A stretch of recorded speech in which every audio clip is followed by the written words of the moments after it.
Omutesitesi omukulu mu Minisitule y'Ebyobusuubuzi, ebyobwegassi n'amakolero Geraldine Sali akedde kusisinkana abakulu okuva mu bitongole ebyenjawulo ebikwasizaako bannansi okubaako ne beetandikirawo omuli DFCU Bank, Agribusiness Development Center n'ebirala ku kitebe kya DFCU Bank e Nakasero. Bannansi abawerako baweeredde ebbaluwa ezibakakasa okukuguka mu by'okuddukanya emirimu egy'enjawulo era omukungu okuva mu Agribusiness Development Center alaze ebimu ku ebyo ebituukiddwako. We are working with these institutions.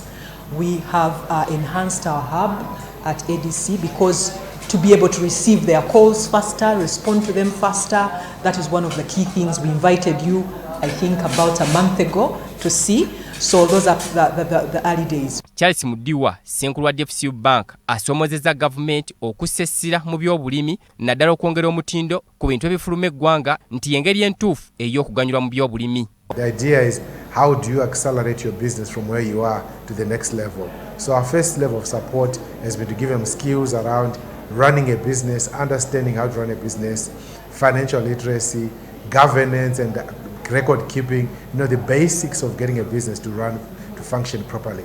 Tuteekawo okubasomesa n'ekye bayita governance okulaba nti business eyo bw'oba olinanyiniyo ate okitegeka okulaba nti tebeererawo ekiseera ekyo wabula esigalawo nti ne bw'oba toliiwo. Omubaka wa Budashi mu Uganda, Karen Boveni, naye wano wakasiriza nti gavumenti ya Budashi neetefutefu okukwasizako gavumenti ya Uganda okutumbula eby'obulimi naddala nga bigattibwako omutindo. Programs like the Business Accelerator Program push this commercial farming agenda in a very concrete way, and that is why we, as the embassy, we support these initiatives. Omutesitesi omukulu mu Minisitule y'Ebyobusuubuzi, ebyobwegassi n'amakolero Geraldine Sali wano wafulumiriza amawulire bulijjo abasuubuzi ge baagala okuwulira nga gavumenti bw'emaze enteekateeka ey'okuteekawo Bbanka y'ebibiina by'obwegassi wamu n'abasuubuzi.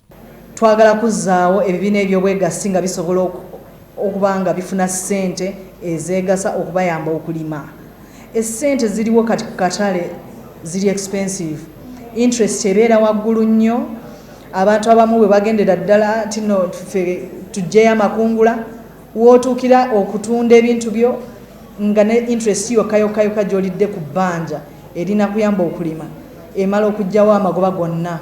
Geraldine Sali agamba nti mu mbalira y'omwaka gw'ebyensimbi 2023-2024 gavumenti essira eyongedde nnyo okulissa ku busuubuzi n'okutumbula obwegassi nga Bbanka y'obwegassi eno yakuddukanyizibwa bammemba okuva mu bibiina by'obwegassi.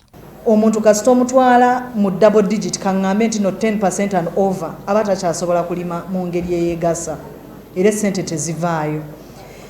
Bw'osoma nnyo ebitabo ebikwatagana ne agriculture okutandika okumakinga sense erina okubeerawo nga ku 6%, between 5% and 6%. Ngezo ze zisemberayo ddala waggulu. Ono ategeezezza nti waliwo ne ssente gavumenti ze yafunye okuva mu mawanga g'ebweru ng'okusinga za kuteekebwa mu abo abali mu mirimu emitonotono egivaamu ensimbi okusobola okugatta omutindo ku bintu bye bafulumya mu kaweefube wa gavumenti gweriko okwongera ku muwendo gw'ebintu ebifuluma eggwanga okubituusa katale k'ensi yonna. Titus Jemba, BBS Terefayina, Gambuuze.